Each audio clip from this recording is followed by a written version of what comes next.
Hello hello,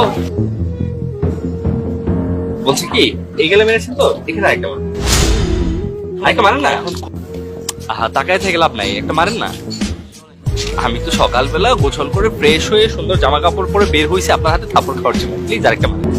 আমি আমি ভাত খেয়েছি, অনেক কষ্ট করে নিজের হাতে রান্না করে বাবাকে খাইয়ে দিয়ে আসছি, সবকিছু করছি, অফিস থেকে সবকিছু সুন্দর করে বের হয়েছি শুধুমাত্র আপনাদেরকে ইপটিজিং করার জন্য। আর এই ইপটিজিং করার ফলে আমার এই মাসিক যে একটা স্যালারি আসে, স্মার্ট স্যালারিটা এই ইপটিজিং এর ফলেই আসে। আপনি যদি আমাকে আরেকটা থাপড় মারেন তাহলে আমার ওভার টাইমটা হয়ে যাবে। আপনি আরেকটা মারেন প্লিজ। আপনি আমার কথাটা শুনুন। আচ্ছা থামেন, আপনাকে কিছু বলতে হবে না। আপনার কি মনে হয় সকালবেলা কোন রকম 2-4টে খেয়ে লোকাল বাসের একটা হ্যান্ডেল ধরে কষ্ট করে রাস্তায় নেমে যায়, কখন আপনাদেরকে ইপটিজিং করব এইটা ভেবে?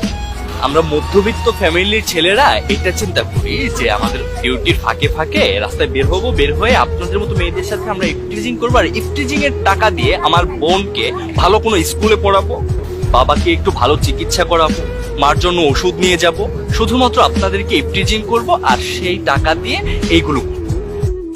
আর তো কথা বলে কি করবো?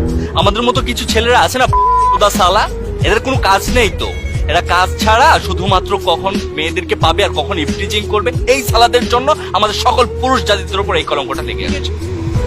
কি বলবো ম্যাডাম, আপনাদেরকে বলে তো কোনো লাভ নেই, আপনারা মেয়ে মানুষ তো, আপনাদের টেনশনটাই থাকে অন্য লেভেল, একদম নেগেটিভ সাইড। পজিটিভ সাইডে আপনারা কিচ্ছু ভাবতে পারেন না। আচ্ছা আপনি কি ভাবছেন যে আমি সকালে বের হয়েছি শুধুমাত্র আপনাকে ইপটিজিং করার জন্য, আপনার সাথে ইচ্ছে করে ধাক্কা লাগানোর জন্য? না ম্যাডাম, আমরা সবসময় না এইটা ভাবতে থাকি যে কখন অফিস শেষ করে বাড়িতে যাব, বাড়িতে যাওয়ার সময় মার জন্য ওষুধ নিয়ে যাব, বাবার জন্য কি নিয়ে যাব, আর বোনের টিউশন ফিটা কি দিতে পারবো কিনা, এইটা ভাবতে ভাবতে কখন যে অ্যাক্সিডেন্টলি আপনাদের সাথে ধাক্কা লেগে যায় এটা আমরা জানি না। আর এই ঘটনাটা ঘটার ফলে আপনারা ভাবেন যে আমরা ইচ্ছাকৃতভাবে আপনার সাথে ধাক্কা লাগিয়েছি, আমি একটা ফিল পেয়েছি, আপনারা টাকা দিবেন, সেটাই তো ভাবেন।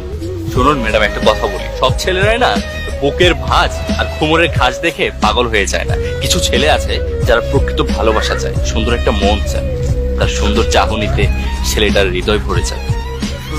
সব ছেলেদেরকে না কুকুর ভাববেন না, সব ছেলের কুকুর হয় না। আপনার সাথে একজন কুকুরের মতো আচরণ করেছে বলে আপনি সবাইকে কুকুর ভাবতে পারেন না, সবাই কুকুর না। সব পুরুষের মধ্যে না 2টা পুরুষ আপনার বাবা, 2টা পুরুষ আপনার ভাইও হয়। সবাইকে একটু ভাই বা বাবার নজরে দেখে, আর যারা কুকুরের মতো আচরণ করে তাদের সাথে কুকুরের মতো আচরণ করে।